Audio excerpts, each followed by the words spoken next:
नमस्कार मु दीपक सेनापति।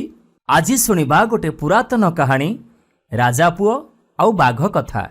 परिवेशन परशुराम बेहेरा।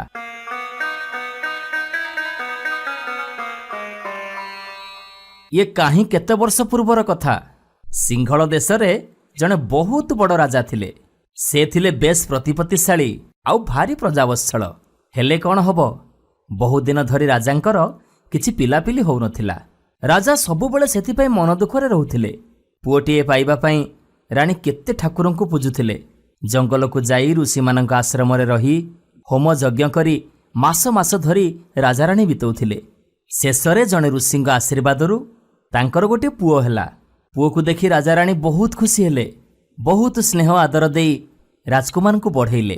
कौनसी भी कथारे ताकू आकट करू नथिले। जेते बेले से जहा मागुथिला सांगे सांगे ता आगरे आनी हाजर करौथिले राजा रानी।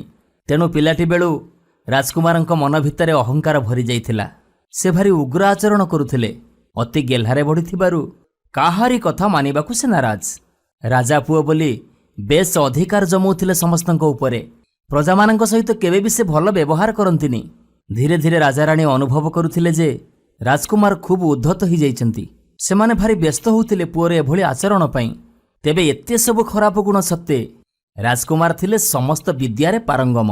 विद्या शिक्षा रे से जेमिति आउ युद्ध विद्यारे भी से सेमिति। गुरु जेमिति शिक्षा दउथिले चटापट शिखि जाउथिले सबुकु। सबु प्रकार अस्त्र चालना रे पारंगम थिले राजकुमार। पुणी खेलकूद करने से बहुत भल पाउथिले। आउ एते सबु गुण भितरे खूब सुंदर सुंदर चित्र भी से आंकी पारुथिले। प्रत्येकटी चित्र तांकर जीवंत परि लागे।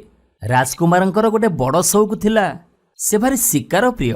बहु समय रे शिकार को जाई पशुपक्षी मानंकु अकारण रे मारी दउथिले। राजकुमारंकर शिकार भारी कष्ट दउथिला राजांकु। मझिरे मझिरे राजकुमार को डाकिकी से बुझौथिले, बाबा एमिति करिबा कथा नुह। एमिति निर्मम भावरे वन्य पशु मानंकु हत्या करिबा आदौ ठीक कथा नुह। सेमाने जंगल रे बसवास करूचंती। आमर तो सेमाने किछि खेती करूनांती। आमे काहेकि ताकू एमिति भावरे मारिबा। बिना कारण रे निजर मनोरंजन पई मन इच्छा जंतु मानंकु मारिबा जम्मा भी ठीक कथा नुह बाबा। अरे बाबू, ठीक काम कले सिना ठीक फल मिलिबो। तमे आजिठू ठीक काम करिबाकू चेष्टा कर। हेले बापांकर एमिति उपदेश राजकुमार किछि भी मानु नथिले। दिनकू दिन तांकर शिकार निशा बढ़िबाकू लागिथिला। दिने शिकार को जाइथिले राजकुमार। से दिन वन्य पशु मानंक पछरे गोड़ौ गोड़ौ जंगलर बहुत भितरकू चलीगले।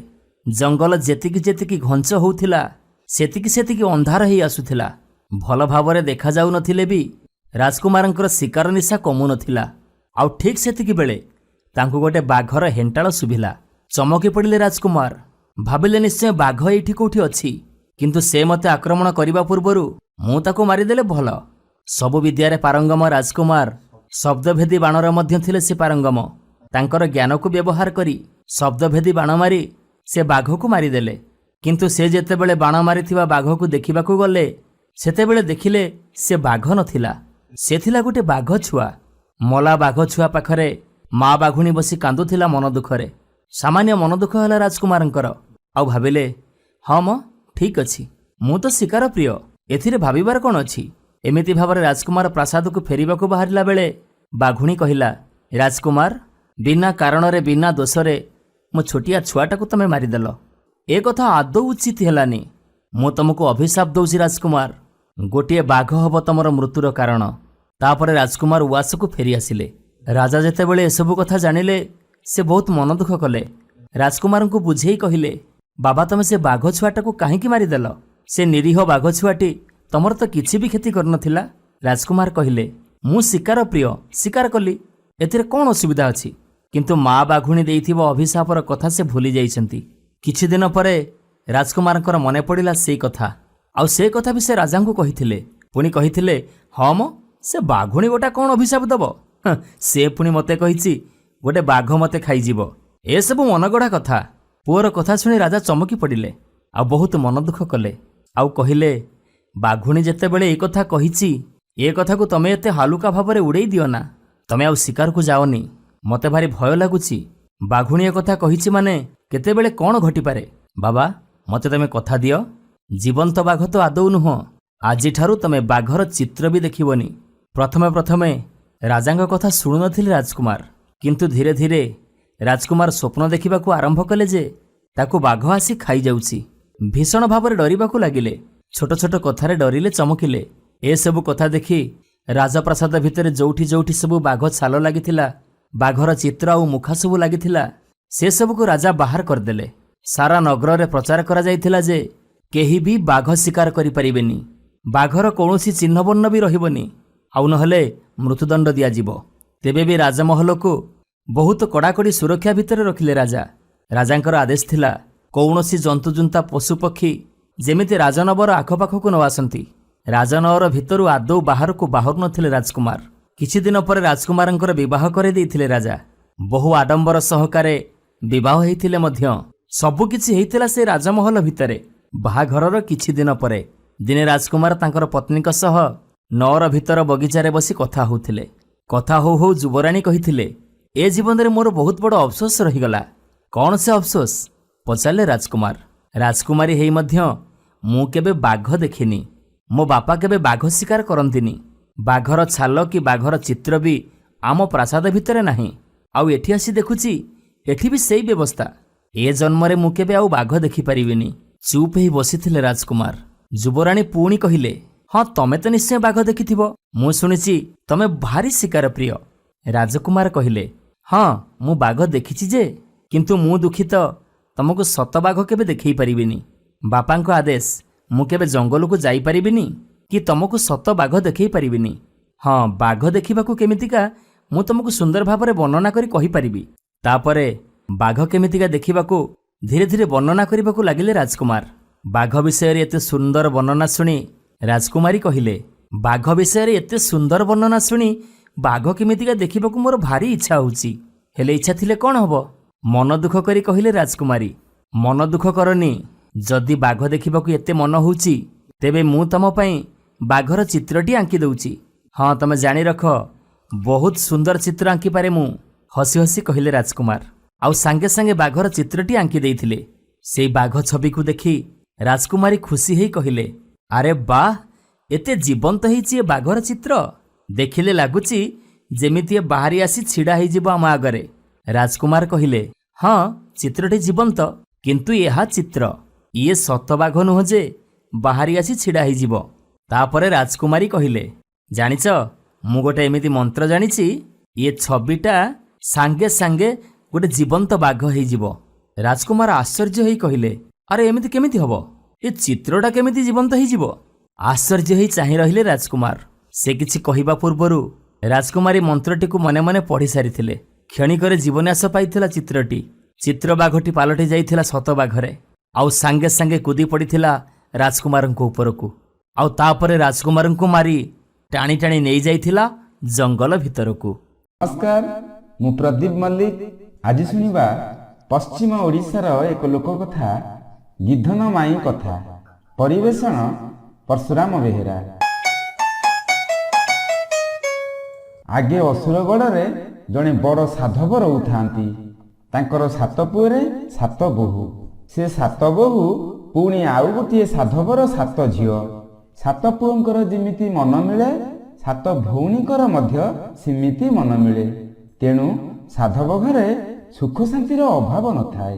ଅଭାବ ଭିତରେ କେବଳ ଗୋଟିଏ ଅଭାବ, ତାଙ୍କ ଭିତରେ କାହାରି ହେଲେ ପୁଅଟିଏ ନଥାଏ। ସେଥିପାଇଁ 7 ଭଉଣୀ ସବୁଦିନ ଯାଇ ମହାଦେବଙ୍କ ମଥାରେ 7 କଳସୀ ପାଣି ଢାଳନ୍ତି, 7 କେରା ବେଲପତ୍ର ଚଢ଼ାନ୍ତି। ପୁଅଟିଏ ପାଇଁ କେତେ ମନାଶ କରନ୍ତି। ଶେଷକୁ ମହାଦେବ ତାଙ୍କର ଗୁହାରି ଶୁଣିଲେ। 7 ଭଉଣୀଙ୍କ ମଧ୍ୟରେ ଯିଏ ସବୁଠାରୁ ସାନ, ଆଉ କେଇଦିନ ପରେ ସେ ମା ହେବ। ଦିନକର କଥା, 7 ଭଉଣୀମାନେ ନଈକୁ ଗାଧେଇ ଯାଉଥାନ୍ତି। ବାଟରେ ସବୁ ଧାଡ଼ି ଧାଡ଼ି ହୋଇ ତାଳବଣ ଲମ୍ବିଥାଏ। ଏତିକି ବେଳେ ସାନ ଭଉଣୀର ପାଚିଲା ତାଳଟିଏ ଖାଇବା ଲାଗି ମନ ବଳିଲା। ତହୁଁ 7 ଭଉଣୀ ଯାକ ଯାଇ ତାଳବଣରେ ପହଞ୍ଚିଲେ। ସାନ ଭଉଣୀକୁ ସବୁଠୁ ମିଠା ତାଳଟିଏ ବାଛି ଖାଇବାକୁ ଦେଲେ। ସାନ ଭଉଣୀକୁ ସବୁଠୁ ମିଠା ତାଳଟିଏ ବାଛି ଖାଇବାକୁ ଦେଲେ। ସାନ ଭଉଣୀ ଏଣେ ତାଳ ଖାଉଛି, ତେଣେ ତାର ପୁଅଟିଏ ହେଲା। ପୁଅଟି ଦେଖିବାକୁ ସତେକି ଚନ୍ଦ୍ର ଉଦିଆ। ଗାଲରେ ତାର ଛୋଟ ଏକ କଳା ଯାଇ ମନ୍ଦା। ସେଇ କଳା ଯାଇ ମନ୍ଦାଟି ପୁଣି ତାର ସୌନ୍ଦର୍ଯ୍ୟକୁ ଦ୍ୱିଗୁଣିତ କରୁଥାଏ। ପୁଅଟିକୁ ଦେଖି ସାତ ଭଉଣୀଙ୍କର ମନରେ ଡେଣା ଲାଗିଲା। ସେମାନେ ତାକୁ ନେଇ ନଈ ପଠାରେ ପଟାଟିଏ ପାରି ଶୁଆଇ ଦେଲେ। ତାପରେ ନଈକୁ ଗଲେ ଗାଧୋଇବାକୁ। ସେମାନେ ତେଣେ ଗାଧୋଉଥାନ୍ତି, ଏତିକି ବେଳେ କୋଉଠି ଥିଲା ଘୋଟି ଆସିଲା କଳାହାଣ୍ଡିଆ ମେଘ। ଦେଖୁ ଦେଖୁ ବରକୋଳିଆ ଟୋପାମାନ ପଡ଼ିଲା। ମାଠିଆରେ ପାଣି ଢାଳିଲା ପରି ଅଜାଡ଼ି ହୋଇ ପଡ଼ିଲା ମେଘ। ଶୁଖିଲା ନଈଟା ଚାହୁଁ ଚାହୁଁ ଫୁଲି ଉଠିଲା। ସୁଅ ପଡ଼ିଲା ଯେ ସାପ ମୁଣ୍ଡ କଟିଯିବ। ସେ ସୁଅର ତୋଡ଼ରେ ନଈ ପଠାରେ ଯାହା ଯୋଉଠି ପଡ଼ିଥିଲା ସବୁ ଭାସିଗଲା। ଭାସିଗଲା ସେ ସାତ ଭଉଣୀଙ୍କର ନୟନମଣି କୁନି ପୁଅଟି। ସାତ ଭଉଣୀ ପାଖରେ ପହଞ୍ଚିଲା ବେଳକୁ ସବୁ ଶେଷ। ସେମାନେ କେତେ କାନ୍ଦିଲେ, କେତେ ମଥା କୋଡ଼ିଲେ, କୁଆଁ କୁଆଁ ସ୍ୱରକୁ କେତେ କାନେଇଲେ, ହେଲେ ଆଉ କାହିଁ। ସେତିକି ବେଳଠୁ ତାଙ୍କ ମନରୁ ସବୁ ସରାଗ ମଉଳିଗଲା। ସେମାନେ ଗଲା ବେଳକୁ ହସ ନେଇ ଯାଇଥିଲେ, ଫେରିଲା ବେଳକୁ ପାପୁଲି ପାପୁଲି ଲୁହ ନେଇ ଫେରିଲେ। ତେଣେ ନଈରେ ପାଣି ଦେଖି କେଉଟ ବୁଢ଼ାଟିଏ ଜାଲ ପକାଇ ମାଛ ଧରୁଥାଏ। ଦୈବ ଯୋଗକୁ ପିଲାଟି ଭାସି ଭାସି ଯାଇ ତାରି ଜାଲରେ ପଡ଼ିଲା। କେଉଟ ବୁଢ଼ା ଜାଲ ଟାଣି ଆଣି ଦେଖେ ତ ମାଛ ବଦଳରେ ସଦ୍ୟଜାତ ପିଲାଟିଏ। ସେ ଆଶ୍ଚର୍ଯ୍ୟ ହେଲା। ନଈ ପାଣିରେ ପୁଣି ରାଜପୁଅ ପରି ବାଗିରି ପିଲାଟିଏ ଉଠେଇ ଆଣିଲା କୋଳକୁ। ନାକ କାନକୁ ଫୁଙ୍କି ପକାଇଲା। ପିଲାଟା ଉଁ କରୁନି କି ଚୁଁ କରୁନି। ମନରେ ଭାବିଲା, ହେବ ପରା ମଲା ପିଲାଟିଏ। ମଲା ପିଲାଟାକୁ ନେଇ ସେ ଅବା କ'ଣ କରିବ। ତାଳ ଗଛ ମୂଳେ ଫିଙ୍ଗି ଦେଇ ତା ବାଟରେ ସେ ଚାଲିଗଲା। ପିଲାଟି ତାଳ ଗଛ ମୂଳେ ପଡ଼ିଥାଏ। ପଡ଼ି ପଡ଼ି ବା ପାଣି ଖାଇ କେତେବେଳେ ତାର ଚେତା ଫେରିଲା। ସେ ସେଉଠୁ ହାତ ଗୋଡ଼ ହଲେଇ ଆରମ୍ଭ କରିଦେଲା କୁଆଁ କୁଆଁ କାନ୍ଦ। ସେଇ ଗଛ ଉପରେ ବସା ବାନ୍ଧିଥାଏ ଫୁଲୁ ଶାଗୁଣାଟିଏ। ତାର ବି ଯୋଡ଼ିଏ ଛୁଆ। ତାଙ୍କୁ ସେ ଆହାର ଦେଉଛି। ଏତିକି ବେଳେ ଗଛ ତଳେ ସେ ମଣିଷ ପିଲାର କାନ୍ଦଣା ଶୁଣିଲା। ମା ମନ ତ ସେ ମଣିଷ ହେଉ କି ଇତର ପ୍ରାଣୀ ହେଉ କେମିତି ନ ତରଳିବ। ସେ ଆଉ କାଳ ବିଳମ୍ବ ନ କରି ନସର ଫସର ହୋଇ ଧାଇଁ ଆସିଲା ପିଲାଟି ପାଖକୁ। ତାର ମନେ ହେଲା ପିଲାଟି ବରଷା ପାଣି ଖାଇ କାଲୁଆ ହୋଇଯାଇଛି, ସେଥିପାଇଁ ସେ ଟିକେ ଉଷୁମ ଖୋଜୁଛି। ସଙ୍ଗେ ସଙ୍ଗେ ଫୁଲୁ ଶାଗୁଣା ତାର ଡେଣା ଦୁଇଟିକୁ ମେଲାଇ ଦେଇ ପିଲାଟିକୁ ତାରି ତଳେ ଜାକି ଜୁକି ଧରି ଉଷୁମ କଲା। ସେ ଉଷୁମ ପାଇ ପିଲାଟି ତୁନି ପଡ଼ିଲା। ଏବେ ଫୁଲ ଶାଗୁଣାର ଭାଳେଣି ପଡ଼ିଲା। କ'ଣ ଖୋଇ ସେ ପିଲାଟିକୁ ବଞ୍ଚେଇବ। ସେ ତ ଆଉ ଚଢ଼େଇ ପିଲା ହୋଇନି। ଯାହା ପାଟିରେ ଦେବ ଆଁ କରିଦେବ। ଯାହା ବି ହଉ ସେ ଆଉ ଉଛୁର କଲାନି। ଯୋଉଠି ଗଉଡ଼ ସବୁ ଗାଈ ଦୁଉଁଥାନ୍ତି ଧାଇଁଗଲା ସେଇଠିକି। ତାଙ୍କରି କ୍ଷୀର ହାଣ୍ଡିରୁ ଥଣ୍ଟେ ହେବ କ୍ଷୀର ଧରି ପୁଣି ଫେରି ଆସିଲା ପିଲାଟି ପାଖକୁ। ପିଲାଟିକୁ ବିନ୍ଦୁଏ ବିନ୍ଦୁଏ କରି ସେ କ୍ଷୀର ଥଣ୍ଟକ ପେଇଦେଲା। କ୍ଷୀର ଟୋପାକ ପେଟରେ ପଡ଼ିବାରୁ ଉତୁଆଣୀ ଛୁଆଟା ଛୁଟ କରି ଶୋଇପଡ଼ିଲା। ଫୁଲ ଶାଗୁଣା ଏଥର ଶାନ୍ତିରେ ନିଶ୍ୱାସଟିଏ ମାରିଲା। ସେତେବେଳକୁ ସଞ୍ଜ ହେଲାଣି। ଏତେବେଳେ ଅବା ଛୁଆଟିକୁ ସେ ତାଳ ଗଛ ମୂଳେ ଛାଡ଼ିଯିବ କେମିତି। ସେ ତାକୁ ଆସ୍ତେ କିନା ଧରି ପାଖ ବରଗଛ କୋରଳରେ ନେଇ ଶୁଆଇ ଦେଲା। ସେଇଦିନଠାରୁ ଗିଧନ ମାଇଁ ତା ଛୁଆ ସାଙ୍ଗକୁ ଏ ଛୁଆଟି ବି ଗୋଟିଏ ଭଣଜା ହୋଇ ରହିଲା। ତା ପିଲାଙ୍କ ପାଖରେ ଗୋଡ଼େ ହୁଏ ତ ଭଣଜା ପାଖରେ ଗୋଡ଼େ ହୁଏ। ତା ଛୁଆଙ୍କ ଲାଗି ଖୋଜି ଖୋଜି କୋଉଠୁ କୁକୁଡ଼ା ଛୁଆ ପାରା ଛୁଆ ଧରି ଆଣେ। ହେଲେ ଭଣଜାଟି ପାଇଁ କ୍ଷୀର ମହୁ ଝରଣା ପାଣି ମହୁଲ କୋଉଠୁ କୋଉଠୁ ପିଜୁଳିଟାଏ ପାଚିଲା ଆମ୍ବଟାଏ ମିଳିଲେ କାଉଠୁ ବି ଚୁଡ଼ାଗୁଡ଼ ଝାମ୍ପି ମାରି ନେଇ ଆସେ। ଖାଲି ଖାଇବା କଥା କାହିଁକି, ପିଲାଟି ଯେମିତି ଶାନ୍ତିରେ ଶୋଇବ ସେଥିଲାଗି କଣ କଣ ପତ୍ରରେ ସେଜଟିଏ ପାରିଦିଏ। କେଉଁଠୁ କେଉଁଠୁ ଖୋଜି ଲୋଡ଼ି ଖେଳଣାଟିଏ ମଧ୍ୟ ଆଣି ଧରାଇ ଦିଏ ହାତରେ। ପିଲାଟିକୁ ଯେମିତି ହେଲେ ବଞ୍ଚେଇବା ଲାଗି ରାତି ଦିନ ଭୋକ ଶୋଷ ଭୁଲି ଶାଗୁଣା ମାଇଁ ତାର ପାଖେ ପାଖେ ଥାଏ। ମାଇଁର ଏତେ ସ୍ନେହ ଆଦର ଭିତରେ ପିଲାଟି ଦିନକୁ ଦିନ ଚନ୍ଦ୍ରକଳା ପରି ବଢ଼ିବାକୁ ଲାଗିଲା। ଗାଁ ତ ସେଠାରୁ ବେଶୀ ଦୂର ନୁହେଁ। ପିଲାଟି ଚାଲିଲା ବୁଲିଲା ଭଳି ହୋଇଗଲା। ସେଉଠୁ ସେ ପିଲାଟି ଗାଁକୁ ଯାଇ ତା ଲାଗି କେତେ କ'ଣ ସାଥୀ ଯୋଗାଡ଼ କରିନେଲା। ତାଙ୍କରି ଠାରୁ ସେ କଥା କହି ଶିଖିଲା। ଦିନକର ଖେଳମେଳରେ ତାରି ସାଙ୍ଗ ପିଲାମାନେ ତାକୁ ପଚାରିଲେ, ତୁ ତ ନିତିଦିନ ଆମ ସାଥିରେ ଆସି ଖେଳୁଛୁ, ଦିନେ ହେଲେ ତ କହିଲୁ ନାହିଁ ତୁ କାହା ପୁଅ, କିଏ ତୋର ବାପ ମା, କେଉଁଠି ତୁ ରହୁ। ପିଲାଟି କହିଲା, ମୁଁ ଏତେ କଥା ଜାଣେ ନା, କେବଳ ଏତିକି ଜାଣେ ମୋର ବାପ ମା ଅଛନ୍ତି ସତ, ହେଲେ ପିଲାଦିନରୁ ମତେ ମୋର ଗିଧନ ମାଇଁ ପାଳିଛି। ମୁଁ ଆଖି ଫିଟିଲା ଦିନଠୁ ତାକୁ ହିଁ ମୋର ବାପ ମା ମାଇଁ ବୋଲି ଜାଣେ। ତା କଥା ଶୁଣି ପିଲାମାନେ କିରିକିରି ହୋଇ ହସି ଉଠିଲେ। ଥଟ୍ଟା କରି କହିଲେ, ତୁ ବୋକଟା କିରେ? ମଣିଷ ପିଲାର ମା ହେବ ପୁଣି ଗୋଟେ ଶାଗୁଣା?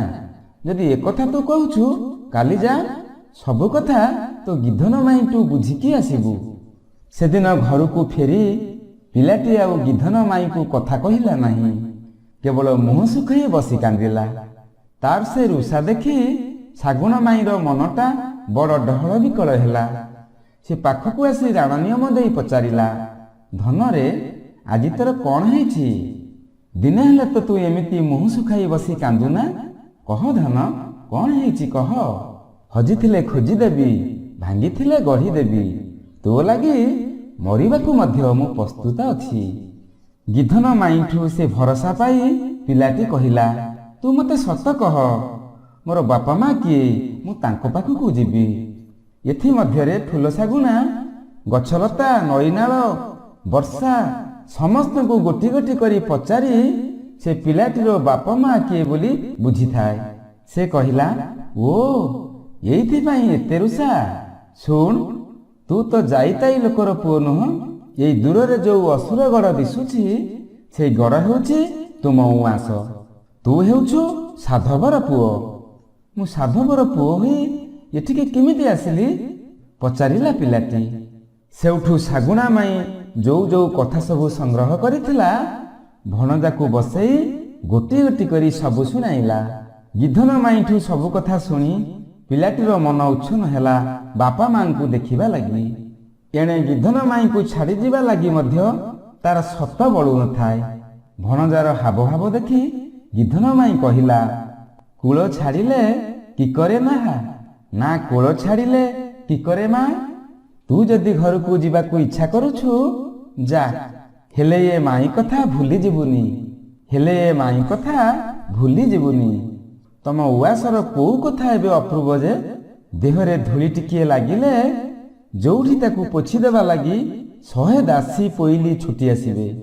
ସେଠି ଏ ବଣୁଆଣୀ ମାଇଁଟା ପାଖରୁ ବା ତୁ କ'ଣ ପାଇବୁ? ତେବେ ମଝିରେ ମଝିରେ ନିଶ୍ଚୟ ଆସିବୁ। ମୁଁ ତତେ ଟିକେ ଆଖି ପୁରେଇ ଦେଖିବି। ତୋ ଲାଗି ପାଚିଲା ଆମ୍ବ, ପାଚିଲା ପିଜୁଳି ରଖିଥିବି। ତୁ ନିଶ୍ଚୟ ଆସିବୁ। ମାଇଁ କଥା ଶୁଣି ପିଲାଟି କାନ୍ଦି ପକେଇଲା।